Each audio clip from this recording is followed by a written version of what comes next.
Well, I've added a few things in off camera, put a bit more detail in the rocks, and I made the actual chimney, fireplace, a bit longer down, so it's bigger, and I put in a few more bushes. This is just an underdrawing. I put an old tyre in here. What else we got? We've got, well, in New Zealand we used to call these waratahs, which here they're called star pickets. I don't know what you call them where you come from, but just a metal stake that we use as a fence. Sometimes they're temporary. Now, what I want to do today is I want to start work on this side. So I'm going to get this trees, and I'm sort of tossing up whether or not to put a different tree in here, like the one that's down at where the old house was, the big bunya tree, or just to stay with these sort of trees that we've got here. And I'm thinking we're probably going to stay with what I've got here. So we're just going to go in here and do some more little scribbleisms, putting the bushes in, the leaves in, the foliage, and just slowly work our way up. Most of this drawing is going to be in time lapse, and I think if you're just sitting there watching it, it's probably better like that. Just listen to some nice music. And I mean, I've had a few comments from different ones that really quite enjoyed just the relaxation of it all, just watching. It's not really a tutorial as such, it's just I'm just trying to go back over our book, Beyond the Fence, and see what's left and if anything's there. You know, I just thought it might be an interesting topic to draw or to bring up. There were times when we were doing the book that, well, I just got to the point where we couldn't find out, you know, who owned it or there was no history that we could find. And then Anna, she went to see a couple of real estate people, and oh yes, we know that. Oh, that's so and so's place. And slowly we began to find out, you know, whose property was whose, and then all the little interesting stories that came along with it. And all of these properties, they all had a story to tell. Now, this place, for example, this property, not this here, but up the road where the house was that I drew, that's been removed and relocated. I was at the markets at Mulgowie. I used to do the Mulgowie markets, which was the first Saturday of the month. I did that for a couple of years actually, and I mostly used to sell my images on wood at the markets. So I didn't really know, you know, how to price my original artwork, so I didn't bother trying to sell any of it. But anyway, on this particular day, I noticed a lady, and she was just standing there looking at this image that I had, and it was the house in Grantchester. And I said to her, I said, oh, you seem to be interested in that, do you know anything about it? And she didn't say much, she was very quiet, and she just sort of looked at me and said, yeah, I used to live there. And well, oh, we got talking away there, and she actually bought that piece. And I told her, you know, that we were looking at writing a book, and we wanted to include that in the book, even though it's just sort of just outside the Lockyer Valley, but only just. Anyway, she said, yeah, she'd be happy to talk to Anna and explain, you know, a little bit about it. And it was really interesting. Like at one stage there was a family of 7 that lived in there. That was probably the last time that the property was actually, well, it actually had people living in it.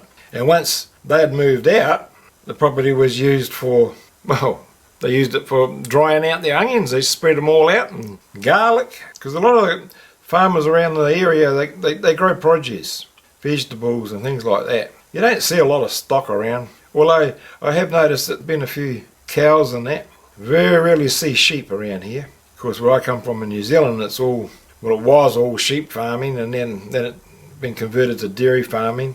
More money in dairy than what there was in sheep, apparently. So, but no, it's interesting the different stories that you get. This is just the underdrawing I'm doing here. So once again, I'm going to turn the microphone off, crank it up into time lapse, and you can just sit back and enjoy. Listen to the lovely, relaxing music and just watch this piece come to life.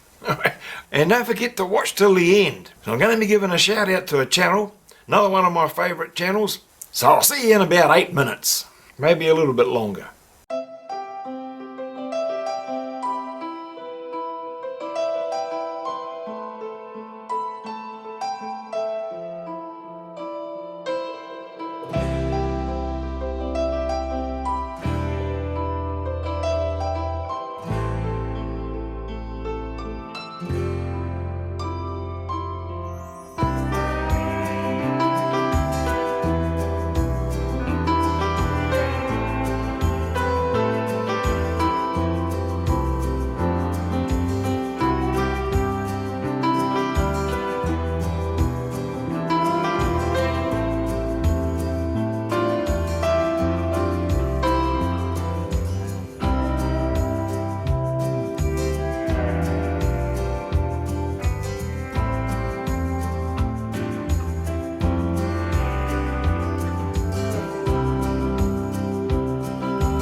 Well, I think I've got the drawing at a stage now where it's just ready for the finishing touches, the details.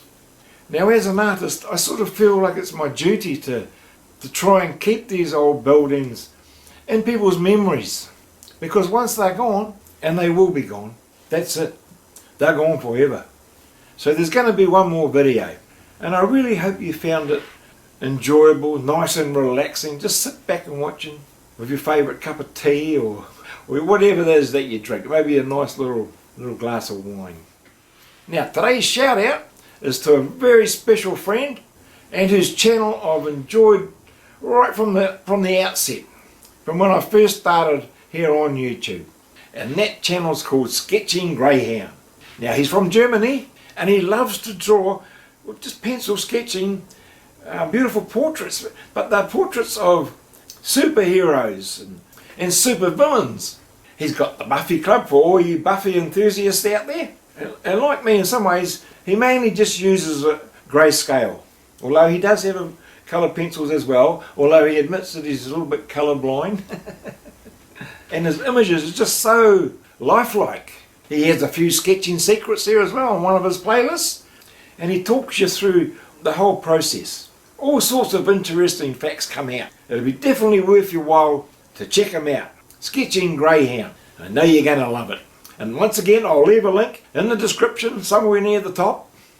Now if you're enjoying the series so far, Beyond the Fence in and around the Lockyer Valley, Revisited, I'll leave a link up here to part 1 because you may not have watched it from the beginning. So I'll leave a link to the playlist, and I really do appreciate your support and comments. So if you like what you're seeing, please give me a thumbs up, leave a comment, share it with your friends, and please feel free to subscribe. It costs nothing and it would really help my little channel out. Alright, well thanks for watching, and we'll see you in the next one.